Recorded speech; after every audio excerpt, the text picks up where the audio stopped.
Colonel के हुक्म पे पूरे जेल के मैनुअल की फुल वायलेशन की जा रही है, सिर्फ एक कर्नल के हुक्म पे। जनाब स्पीकर, इसके बरकस जब आसिफ जरदारी साहब जेल में थे, जब नवाज शरीफ साहब जेल में थे, तो ये तो वीआईपी रूम्स में होते थे, इनको तो पूरे पूरे गेस्ट हाउस मिले हुए थे, पूरे पूरे इनके साथ कुक भी होता था और एक टाइम पे 120 लोग मिलते थे। आप जेल का रिकॉर्ड उठाएं, और जब नवाज शरीफ साहब जेल में थे तो एक ही दिन एक ही टाइम में 120 लोगों ने मुलाकात की। तो सिस्टम की आंखों में आंखें डाल के कह रहे हैं कि आपका मुकाबला मैं करूंगा, और इमरान खान के डिक्शनरी में हार का लफ्ज नहीं है। पहली दफा एस्टेब्लिशमेंट का मुकाबला एक पठान से है, पहली दफा एक लीडर उनके सामने खड़ा हुआ है जो इस मुल्क की, इस कौम की बात कर रहा है। और बहनों की इज्जतों को इन्होंने रसवा किया है 26वीं तरमीम की आड़ में, इलेक्शन की आड़ में। ये जितना भी जुल्म कर लें, और उसके बाद इन्होंने जरदारियों को और शरीफों को इस मुल्क में मुसल्लत किया है। तो ये करने वाले कौन है? ये प्रेस कॉन्फ्रेंस में कहते हैं कि हु आर यू, हम कहते हैं कि हु आर यू। 10 फरवरी से जनाब वजीर आज़म इमरान खान साहब को और साबिक खतून अव्वल बुशरा बीबी साहब को कैद तन्हाई में डाला गया है। जो 10 फरवरी से इस मुल्क में, इस मुल्क के मकबूल तरीन लीडर इमरान खान साहब के साथ जो सलूक रवा रखा गया है जेल के अंदर, वो जेल मैनुअल की वायलेशन कंप्लीटली कर रहे हैं। जनाब स्पीकर, 10 फरवरी से साबिक खतून अव्वल बुशरा बीबी से ना कोई लायर मिल सकता है, ना ही कोई उनको कानून दान जो उनसे मिलना चाहते हैं उनकी रसाई है। और इसी तरह वजीर आज़म इमरान खान साहब के साथ भी ना ही कोई सियासी क़यादत मिल सकती है। मंगल के दिन सिर्फ उनके वकला 20 मिनट के लिए उनसे मिले हैं, और जो मुलाकात वहाँ पे हुई है वो पुलिस के कस्टडी के अंदर हुई है। वहाँ पे जो जो रूल की वायलेशन ये कर सकते थे उन्होंने किया है, और सिर्फ 20 मिनट की मुलाकात हुई है, उनके फैमिली को सिर्फ 20 मिनट के लिए मिलने दिया गया है। जनाब स्पीकर, हम सबको पता है कि इस वक्त इमरान खान साहब के साथ जो हो रहा है वो कौन कर रहा है। ये शऊर इमरान खान साहब ने इस मुल्क को दिया है। इस मुल्क के बच्चे बच्चे को पता है कि एक कर्नल के हुक्म पे पूरे जेल के मैनुअल की फुल वायलेशन की जा रही है, सिर्फ एक कर्नल के हुक्म पे।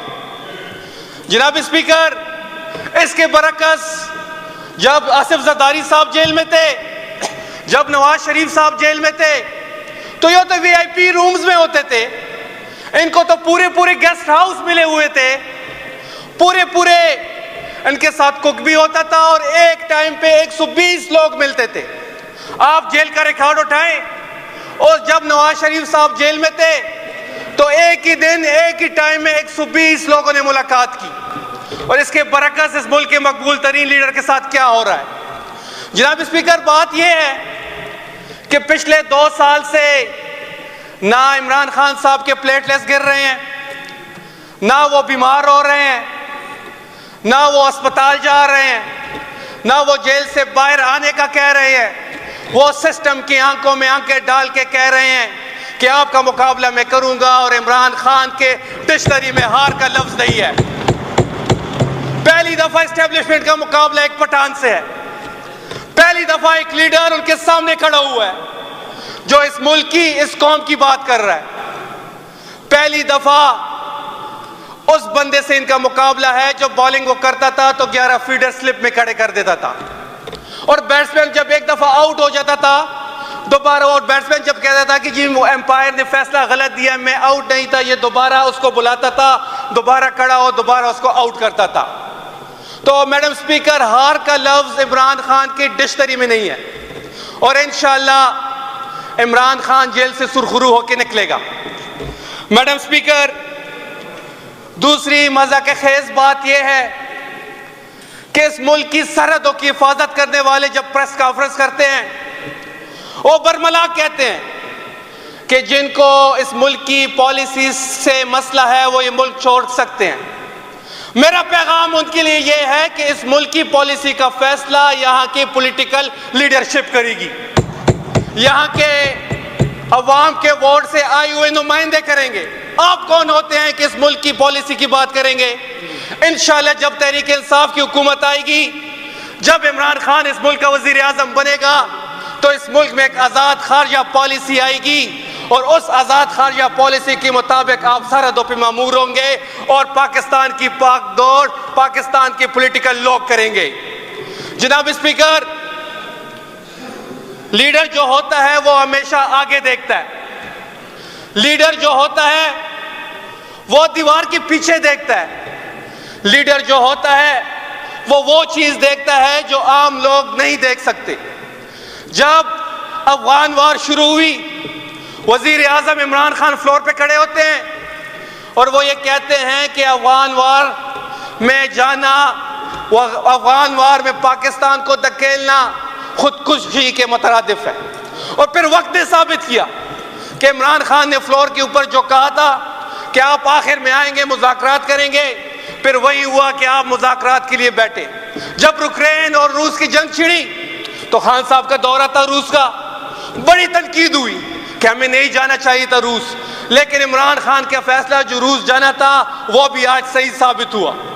जनाब स्पीकर, इस वक्त फाटा में जो हालात है, जो हमारे साउथ रीजन में हालात है, जो दहशतगर्दी की एक नई लहर की बात हो रही है, करक में परसों दिन एक अमन मार्च हुआ है, लकी मरवत में होने वाला है, ये जो एक नई जंग छेड़ने की बात कर रहे हैं और हमारे खून को दोबारा डॉलरों के औज बेचने की तैयारी कर रहे हैं, क्योंकि हमेशा पख्तूनों के खून को डॉलरों के औज बेचा गया है। तो पूरी तहरीक इंसाफ, इमरान खान और पूरे हमारी जितने भी ये हाउस है, वो इस बात को कंडेम्ड करती है कि अगर कोई भी ऑपरेशन होगा इसके पीके में तो वो इस हाउस की मर्जी से होगा। यहाँ पे जो पॉलिटिकल पार्टी की हुकूमत है तहरीक इंसाफ की, उसकी मर्जी से होगा। ये इस्लामाबाद में बैठ के, एसी के कमरों में बैठ के, सूट पहन के, टाई पहन के अपने फैसले हमारे ऊपर मुसल्लत नहीं करेंगे, ना ही हम इनकी फैसलों को मानेंगे। जनाब स्पीकर, एक वक्त आएगा और ये वक्त बहुत दूर नहीं है। तारीख बड़ी बेरहम है और तारीख किसी को माफ नहीं करती। और जो फैसले आज हो रहे हैं, जो हर इदारे में मदाखलत हो रही है, जो एक अनडिक्लेयर मार्शल है इस मुल्क में इस वक्त, जमहूरियत नाम की कोई चीज नहीं है, एक कर्नल बैठ के फैसले करता है। ये जो हो रहा है ये तारीख इन सबको बेनकाब करेगी। और जो लोग इस जुल्म में मुलविस है, जो लोग अपनी कुर्सी का गलत फायदा उठा रहे हैं, जो लोग 26वीं तरमीम में जो इन्होंने इस मुल्क के साथ किया, इस मुल्क के नुमाइंदों के साथ किया, तहरीक इंसाफ के MNS के साथ किया, वो सब आपके सामने है। जनाब स्पीकर, तारीख बड़ी बेरहम है और तारीख में ये लोग बेनकाब होंगे। जनाब स्पीकर, ये बात कान खोल कर सुन लें कि पाकिस्तान की रियासत और पाकिस्तान की सियासत इमरान खान के बगैर मुमकिन नहीं है। पाकिस्तान की रियासत ने आगे बढ़ना है, पाकिस्तान की सियासत ने आगे बढ़ना है, तो इमरान खान ही इसको आगे लेके जाएगा और इमरान खान ही इस मुल्क का वजीर आजम बनेगा। ये दीवार पे लिखा हुआ है। और ये जो जुल्म कर रहे हैं, जितना जुल्म कर सकते हैं कर लें, जिसको कैद तन्हाई में डालना है डाल दें। अगर ये कहते हैं कि हम किसी को कैद तन्हाई में डालेंगे या उसकी पार्टी के साथ जो करेंगे तो इमरान खान टूट जाएगा। इमरान खान की डिक्शनरी में हार का लफ्ज नहीं है, वो सुरखरू होकर बाहर निकलेगा। जनाब मैडम स्पीकर, कौम के मकबूल तरीन लीडर को इन्होंने जेल में डाला हुआ है। उसकी पार्टी को जो वोट मिले थे, जो मैंडेट मिला था, उस पर इन्होंने डाका डाला है। माओ बहनों की इज्जतों को इन्होंने रसवा किया है 26वीं तरमीम की आड़ में, इलेक्शन की आड़ में। ये जितना भी जुल्म कर लें, और उसके बाद इन्होंने जरदारियों को और शरीफों को इस मुल्क में मुसल्लत किया है। तो ये करने वाले कौन है? ये प्रेस कॉन्फ्रेंस में कहते हैं कि हु आर यू, हम कहते हैं कि हु आर यू, आप होते कौन है? कि आप मैंडेट में भी डाका डालते हैं, आप लीडर्स को जेल में भी बंद करते हैं, आपने अनडिक्लेयर मार्शल लॉ भी लगाया हुआ है। वो वक्त दूर नहीं है जब इन सब का एहतसाब होगा और इंशाअल्लाह ये एहतसाब बहुत जल्द होगा। आखिर में मैडम स्पीकर, मैं अपनी बात इस बात पे ख़त्म करना चाहूँगा कि कैदी तन्हाई हो, जेल की सख्तियाँ हो या पार्टी के साथ इन्होंने जो भी करना है कर लें, वो शख्स ना टूटेगा ना टूटने वाला है। वो शख्स इनकी असाब पे सवार है और इंशाअल्लाह वो शख्स इस मुल्क का दोबारा वज़ीर आज़म ज़रूर बनेगा। बहुत शुक्रिया आपका।